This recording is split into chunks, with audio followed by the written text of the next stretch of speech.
عزيزي المتابع، لا تبخل علينا بلايك واشتراك في القناة إذا كان الفيديو مفيداً لك، وشكراً لك مسبقاً.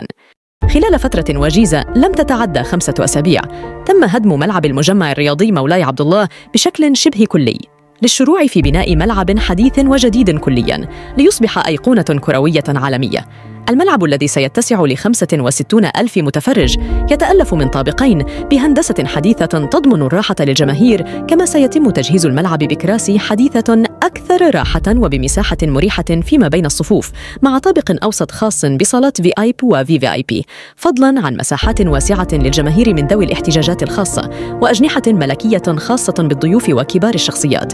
فضلاً عن إحداث محطات الترامواي الذي سيمتد لغاية مدينة تمارة عبر الملعب الجديد، وإحداث مواقف سيارات بجوانب الملعب وتحت أرضية، وأخرى بعدة مواقع قريبة وبعيدة عن الملعب بمسالك طرقية للرجلين، حيث سيكون بمقدور الجماهير ركن سياراتهم بعدة أحياء مجاورة كحي الرياض بموقع برستيجيا وحي الفتح وبمدخل مدينة تمارة، وقرب المقر الجديدة لمجمع المحاكم، مع ضمان تنقلهم بشكل سلس باتجاه الملعب عبر جسور ومعابر جديدة سيتم إقامتها فوق سكة القطار من جهة حي الرياض، وجسر جديد للقادمين من حي الفتح للولوج إلى الملعب دون عرقلة حركة مرور السيارات.